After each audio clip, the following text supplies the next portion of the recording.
Well, good. We're really excited about being here again for, I guess this is the 13th year, and I think everybody really understands what the Knicks Kids is all about. My dad's legacy of trying to give back to young people, help them have a better opportunity to be successful in life, and also to honor the people who help the young people who go unnoticed, sometimes. So we've had a lot of great supporters throughout the years, and we certainly appreciate their support and what they've done to help us be able to help others. And we've also, Terry and I have both contributed in speaking engagements and commercials and things that we do to try to enhance the development of what we've been able to give away and what we've been able to do, which I think is well over $8 million now. So we just completed a couple of projects in Tuscaloosa, and I'm sure Miss Terry is who you ought to be talking to about. I raised it, she spends it. Nick, how good does it feel to swing a golf club again? Oh, it's great. They still won't let me hit my driver 3 wood, just 5 iron up, but I've learned a lot about the game. It's a target game, so it's not about how far you hit it. You actually play better when you hit it straight, so that's been a good thing. Coach, how much do you enjoy the interactions of people that have taken part in this?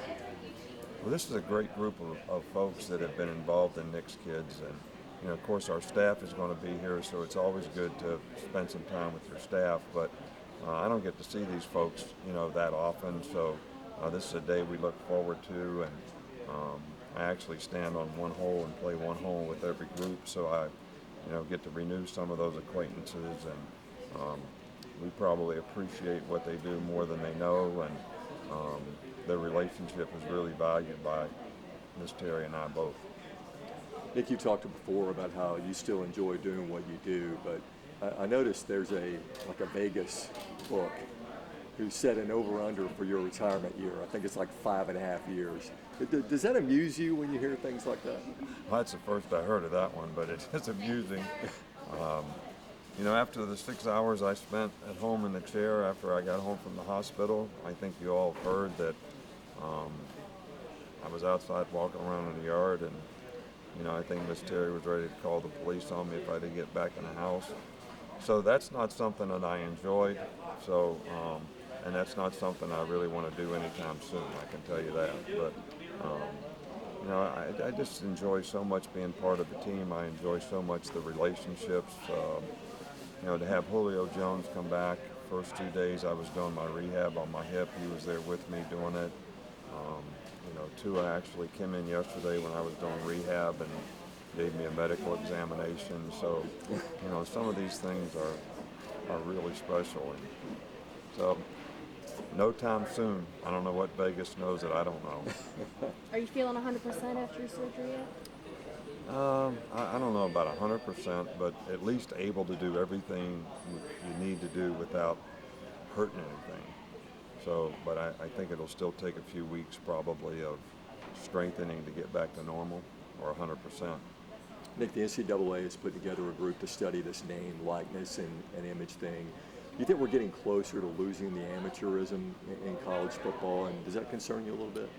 Well, I think there's probably some ways that, and I think we have some really good people who are studying the options to be able to maintain some kind of amateur status, kind of like they do in the Olympics, and still reinforce, players' brand, and but still maintain the integrity of, college football. Nick, you mentioned it remains Tua, and you really want the entire team to embrace this something to prove mentality. What's behind that? What do you feel like this team needs to prove?